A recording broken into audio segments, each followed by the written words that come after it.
Salam sejahtera yang dihormati Dr. Profesor, tuan-tuan, puan-puan, dan rakan-rakan sekalian. Di sini saya, Kali Kumar, anak lelaki Kalimutu, nombor metrik 243641, bersama rakan-rakan saya akan membincangkan tentang Akta Fiskal Negara. Di sini apabila kita melihat Akta Fiskal Negara merupakan satu dasar yang diperuntukkan dengan tujuan untuk meningkatkan tadbir urus accountability dan ketelusan dalam pengurusan negara bagi memastikan kemampanan fiskal dan menyokong kestabilan ekonomi. Sejak kebelakangan ini, kerajaan telah menangani krisis pandemik COVID-19 dalam keadaan ruang fiskal yang sempit, memandangkan ekonomi masih belum pulih sepenuhnya dan kutipan hasil juga terjejas. Dalam fiskal ini merujuk kepada keputusan kerajaan untuk menaik atau menurunkan cukai dan menaik dan atau menurunkan perbelanjaan kerajaan berdasarkan masalah ekonomi yang dihadapi oleh negara pada masa kini ataupun pada satu tempoh masa yang panjang dan berterusan. Selain cukai dan perbelanjaan yang menjadi alat untuk dasar fiskal ini, ia juga mempunyai dua strategi yang biasa digunakan oleh kerajaan, iaitu strategi fiskal mengambang atau strategi fiskal menguncung. Sementara itu, sebelum melaksanakan akta ini, kerajaan juga telah melaksanakan Public Expenditure Review, iaitu semakan perbelanjaan awam dengan Kerajaan Bank Dunia bagi memastikan kecekapan dan keberkesanan perbelanjaan awam tanpa menjejaskan sistem penyampaian awam.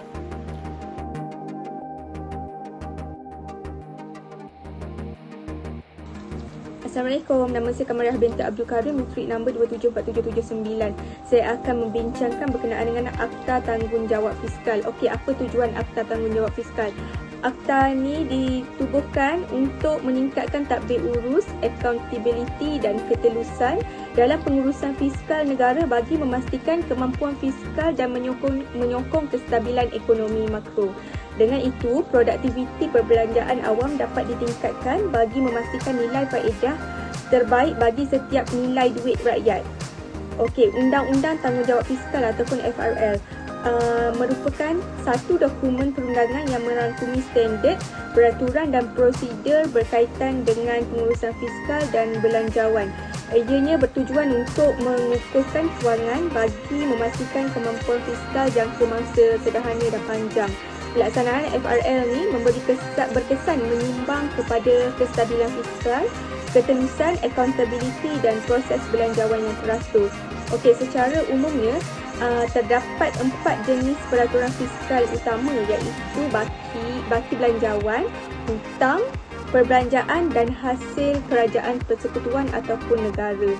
Selain itu, strategi daripada dasar belanjawan tahunan ni menjadi satu komponen utama FRL yang melengkapkan objektif fiskal jangka masa sederhana melalui komponen penting lain termasuk penerbitan laporan secara berkala mengenai prestasi dan dasar fiskal dan penyata kewangan diaudit bagi memastikan ketepatan dan kepercayaan maklumat itulah. Komponen opsional juga dijadikan undang-undang bagi meningkatkan lagi kredibiliti dan ketelusan pengurusan dasar fiskal. Okey, kerajaan sebenarnya berhasrat untuk memperkenalkan FRA ini sebagai salah satu sumber perundangan dalam pengurusan fiskal negara. Akta ini memberi tumpuan kepada tadbir urus, accountability dan ketelusan bagi memastikan kemampuan fiskal dan kestabilan makroekonomi. Sekian.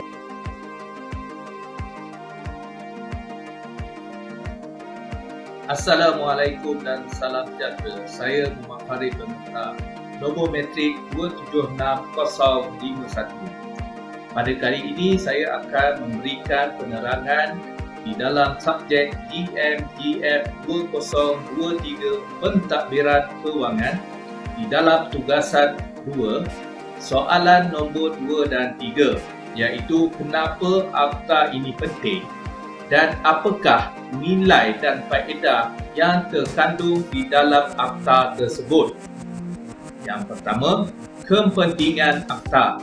Kepentingan pelaksanaan akta ini dilihat akan mengawal tanggungjawab kerajaan dalam memastikan fiskal negara diuruskan dengan baik, teratur, sistematik, dengan ketelusan dan takbir urus bertanggungjawab kepada rakyat.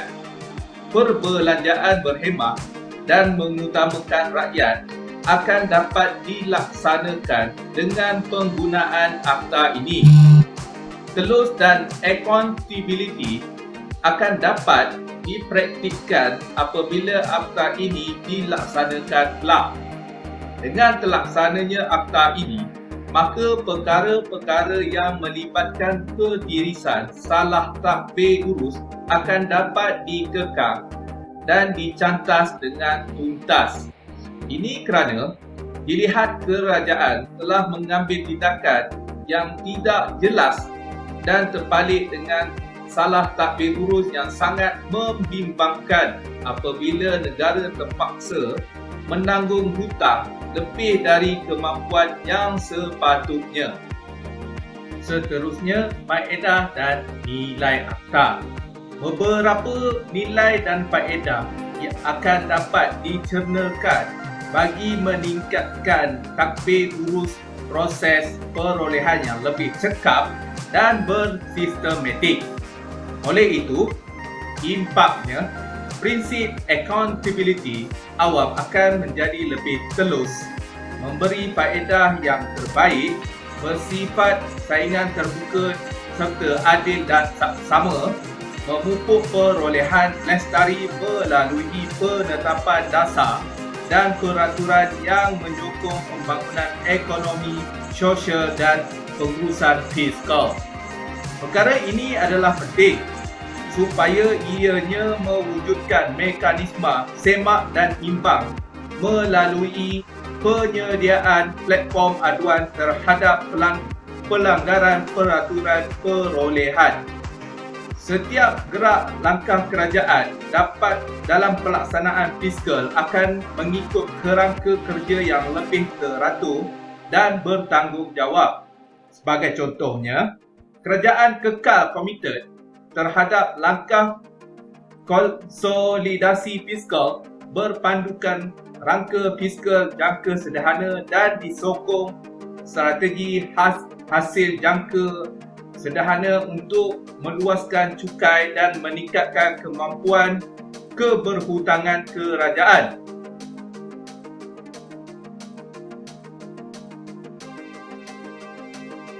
Assalamualaikum dan salam sejahtera. Saya Ahmad Sadikin dan Ahmad Zawadi bernombor metrik 276-407. Terdapat pelbagai cabaran yang akan dihadapi bagi melaksanakan akta ini. Beberapa siri pembentangan perlu dijalankan di Dewan Rakyat dan Dewan Negara dan sekaligus memberi cabaran kepada pihak Kementerian Kewangan Malaysia semasa membentangkan akta terbabit di peringkat Parlimen. Jika ahli-ahli Parlimen bertindak menyokong pelaksanaan akta ini, maka negara akan menggunakan akta baru yang lebih baik dan efektif. Namun, jika ahli-ahli Parlimen membangkang, negara akan memakai undang-undang yang telah sedia ada di mana ia kurang dari segi keputusan dan accountability. Oleh kerana ia merupakan akta yang baru, maklumat mengenai pelaksanaannya perlu diteliti sampai ada wujud lompong-lompong tertentu dalam akta ini. Sehubungan itu, pindaan-pindaan tertentu akan dilaksanakan bagi proses penambahbaikan. Dengan pelaksanaan akta ini, maka kerajaan akan tertakluk kepada jawatan kuasa baru yang bakal dibentuk di pelbagai peringkat. Ia akan mencetuskan kelewatan dalam penentuan atau kepada perbelanjaan mendesak seperti yang telah negara lalui kini iaitu COVID-19. Apabila berlaku keadaan mendesak atau bencana kesihatan, maka peruntukan memerlukan keputusan cepat dan cekap kerana melibatkan kepentingan awam berskala besar. Malaysia masih di peringkat awal dalam pelaksanaan kerana akta ini diperkenalkan oleh kerajaan yang dimenangi oleh Pakatan Harapan, sebuah kerajaan yang baru yang tiada rekod mentadbir negara kerajaan harus melantik ahli jawatan kuasa yang telus dan berintegriti bagi mengelakkan kurangnya nilai semak dan imbang yang menjadi nadi dari kepentingan utama dalam pelaksanaan akta ini. Kandungan undang-undang di dalam akta ini juga perlu melalui panel-panel kewangan terbaik negara termasuk ahli-ahli dalam bidang masing-masing supaya akta ini tidak dilihat hanya sekadar memuaskan hati sesetengah pihak.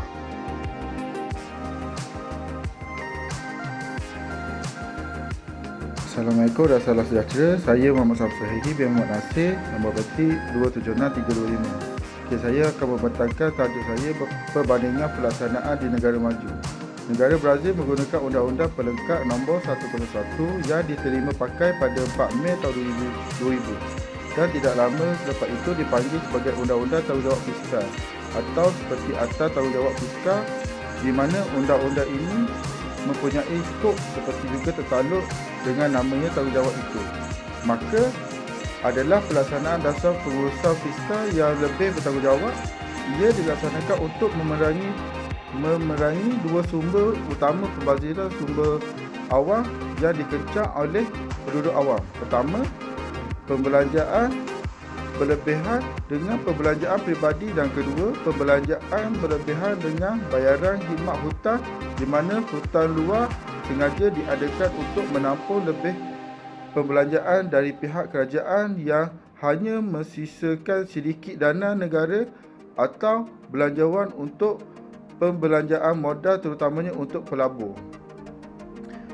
Undang-Undang Tanggungjawab Fiskal genap 12 tahun telah diisytiharkan di Brazil. Ini adalah salah satu perundangan paling penting yang bertujuan untuk menambah baikkan pentadbiran awam dengan tujuan untuk mengekalkan sifat inovatifnya dan mewujudkan konsep accountability dengan pengurusan fiskal.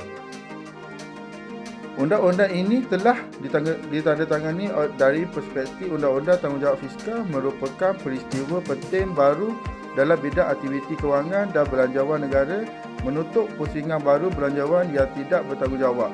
Dalam 3 sektor perolehan negara Brazil, ia sebenarnya undang-undang yang digubah sebagai objektif utama misi yang sukar, iaitu untuk mengubah belanjawan negara dari budaya lama yang runtuh dari dekad dulu dari salah penggunaan melalui wang awam. Terima kasih.